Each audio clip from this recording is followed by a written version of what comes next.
બજેટની જોગવાઈ કરવામાં આવી। વિકાસના કામોમાં જેતલપુર તળાવના વિકાસ માટે ₹100 કરોડ, એડીબી પ્રોજેક્ટ માટે ₹100 કરોડ, માળખાકીય સુવિધા માટે ₹35 કરોડ, A4 હાઉસિંગ માટે ₹18 કરોડ, જલ જીવન મિશન હેઠળ 5 કરોડ મળી કુલ 258 કરોડનું અનુદાન મળશે। ઓડા પ્લોટની હરાજી માટે 800 કરોડનો અંદાજ લગાવવામાં આવ્યો છે। ઇન્ફ્રાસ્ટ્રક્ચર ડેવલપમેન્ટ માટે એશિયન ડેવલપમેન્ટ બેંક પાસેથી 300 કરોડની લોન મળશે। વર્ષ 2024-2025માં 1705.42 કરોડ આવક થવાનો અંદાજ છે। આગામી નાણાકીય વર્ષ 2024-25 માટેનું બજેટ આજરોજ અવડાની 298મી બોર્ડ બેઠકમાં રજૂ કરવામાં આવેલું હતું। બોર્ડની ખાસ જો વિશેષતા જોઈએ તો આટલા મોટા કદનું બજેટ સૌ પ્રથમ વખત રજૂ કરેલું છે। 1705 કરોડ રૂપિયાની આવકના અંદાજ સાથેનું બજેટ રજૂ કરવામાં આવ્યું છે। એની સામે 1600 ને લગભગ 25 કરોડના જુદા જુદા વિકાસના કાર્યો અવડા વિસ્તારમાં હાથ ધરાશે। આમ 80 કરોડના પુરાંતવાળું બજેટ આજ બોર્ડ સમક્ષ રજૂ કરવામાં આવ્યું છે અને બોર્ડ દ્વારા એ બજેટ મંજૂર કરવામાં આવ્યું છે। સૌ પ્રથમ વખત છેલ્લા ઘણા વર્ષો બાદ અવડાએ આટલા મોટી સંખ્યામાં વિકાસના કામો હાથ ધરી શકાય તે માટે 1700 કરોડ પૈકી લગભગ 300 કરોડ જેટલી રકમ એશિયન ડેવલપમેન્ટ બેંક પાસેથી લોનના સ્વરૂપમાં મેળવશે। અવડાને જે સેલ ટીપી સ્કીમના ભાગરૂપે જે પ્લોટ મળતા હોય છે વેચાણ માટેના, એ પ્લોટના વેચાણ થકી 800 કરોડ રૂપિયાની આવક મેળવવાનો અંદાજ કરવામાં આવેલો છે। રાજ્ય સરકારના સહયોગથી વિકાસની યોજનાઓ પણ આ વખતે અવડાએ અમલમાં મૂકવા માટેનું આયોજન કરેલું છે। એમાં પણ લગભગ 250 કરોડ રૂપિયા જેટલી ગ્રાન્ટ સરકાર તરફથી મેળવી અને આપણે વિકાસ કાર્યો કરીશું। આ સિવાય જે ડેવલપમેન્ટ પ્લાન હેઠળના વિસ્તારોમાં જ્યાં ટાઉન પ્લાનિંગ યોજનાઓ અમલમાં છે ત્યાં વિકાસની વિવિધ જે પરવાનગીઓ આપવામાં આવે છે એના અંતર્ગત પણ અવડાને લગભગ 200 કરોડ રૂપિયા જેટલી આવક થવાનો અંદાજ છે। આમ મળી અને લગભગ કુલ 1705 કરોડ રૂપિયાની આવક અને એની સામે આપણે 1625 કરોડ રૂપિયાનો ખર્ચ કરીશું। મહાનગરપાલિકાને નજીકના આવેલા વિસ્તારો જે સમયાંતરે શહેરીકરણ પામતા હોય છે અને શહેરી વિસ્તારોમાં ભળી જતા હોય છે, તો એમાં અત્યારથી યોગ્ય નેટવર્ક પૂરું પાડી શકાય એટલા માટે અમદાવાદ મહાનગરપાલિકાના ફરતે આવેલા 55 ગામોમાં જલજીવન મિશન હેઠળ લગભગ 240 કરોડના ખર્ચે જે આપણી યોજનાઓ પાણી પુરવઠા માટેની વોટર સપ્લાયની ચાલુ છે એને પણ આ નાણાકીય વર્ષમાં આપણે પૂરું કરી દઈશું। અને જલજીવન મિશન સિવાય નહીં પણ લગભગ બીજા 86 કરોડના ખર્ચે સિંગરવા, સેલા, સનાથલ, મકરબા જેવા નવા વિકાસ પામેલા વિસ્તારોને પણ આપણે પાણી પુરવઠાની યોજનાથી જોડી લઈશું અને એને નર્મદાના પાણી મળતા ચાલુ થઈ જશે।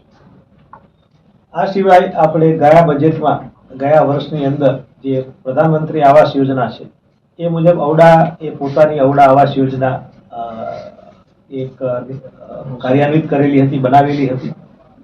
એ માટે આ નાણાકીય વર્ષની અંદર એ યોજના હેઠળની પહેલી LIG આવાસ યોજના આપણે શરૂ કરીશું।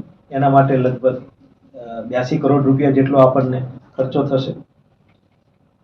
અવડા વિસ્તારના જે મહત્વના તળાવો છે એવા તળાવોના વિકાસ માટે 50 કરોડ રૂપિયાની આપણે જોગવાઈ કરી છે।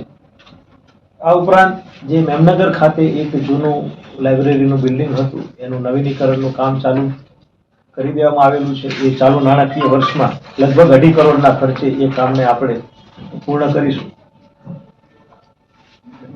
પ્રથમ વખત આપણે રિંગ રોડ ઉપર અમને ટ્રાફિક પોલીસ તરફથી પણ એક સુઝાવ મળેલો હતો કે અમુક જ્યાં આગળ પેડેસ્ટ્રીયનની મૂવમેન્ટ વધારે છે, જ્યાં આગળ રાહદારીઓ વધારે છે એવી જગ્યાએ ફૂટ ઓવરબ્રિજ બનાવો। તો રિંગ રોડ ઉપર ફૂટ ઓવરબ્રિજ બનાવવા માટે 1 કરોડ રૂપિયાની જોગવાઈ કરી છે ટોકન। પણ ટ્રાફિકના સંકલનમાં રહી અને રાહદારીઓના સલામત મૂવમેન્ટ માટે જો 1 કરતાં વધારે બનાવવાની જરૂર પડશે તો અમે રિંગ રોડ ઉપર ફૂટ ઓવરબ્રિજ બનાવીશું અને એમાં પીપીપી મોડ ઉપર બની શકે કે કેમ એની પણ શક્યતાઓ આપણે વિચારવાનું નક્કી કર્યું છે। ગત વર્ષથી અવડા દ્વારા અમદાવાદ અને ગાંધીનગર મહાનગરપાલિકાના 5 કિલોમીટરના વિસ્તારમાં જે ઔડામાં સમાવિષ્ટ ગામો છે, ગાંધીનગરના 36 છે અને અમદાવાદ જિલ્લાના 55 ગામો છે, એમાં દરેક ગામેથી એકત્રિત થયેલો કચરો આપણે વાહતુક કરવાનું એટલે એનું ટ્રાન્સપોર્ટેશન કરવાનું ઔડા દ્વારા કામગીરી કરવામાં આવે છે. એ કામગીરી પણ આ વર્ષે પણ આપણે ચાલુ રાખીશું, જેથી ગામડા જે નજીકના શહેરી વિસ્તારની નજીકના છે અને ખૂબ મોટા થઈ ગયેલા છે એના કચરાનું યોગ્ય નિકાલ થઈ શકે. એટલે એ કચરાને આપણે અમદાવાદ મહાનગરપાલિકા અને ગાંધીનગર મહાનગરપાલિકાના કચરાના પ્રોસેસિંગ પ્લાન્ટ સુધી લઈ જઈએ છીએ. આના માટે આગામી વર્ષમાં લગભગ 13 કરોડ રૂપિયાનો ખર્ચ થશે. ઔડા દ્વારા પ્રથમ વખત એક બાયોડાયવર્સિટી પાર્ક આગામી વર્ષની અંદર બને એના માટે બજેટમાં 5 કરોડની જોગવાઈ રાખવામાં આવી છે. બીજું કે આપણે અત્યારે ડેવલપમેન્ટ પ્લાન બનાવવાની પ્રક્રિયા હાથ ધરી છે.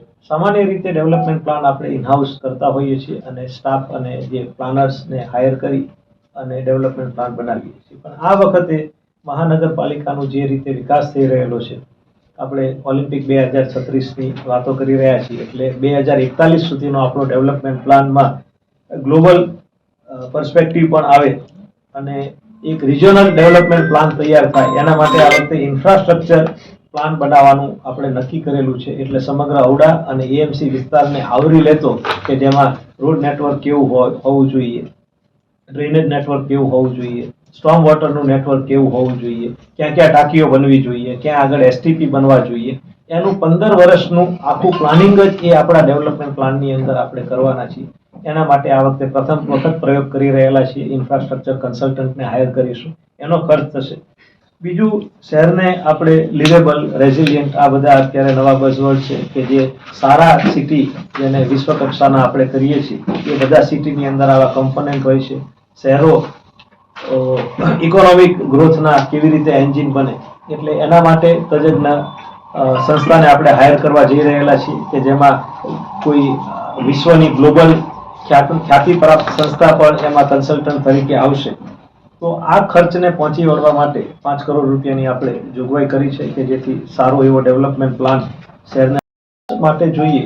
તો અમદાવાદને આપણો સરદાર પટેલ રિંગ રોડ છે એ મુખ્ય રોડ થઈ ગયેલો છે.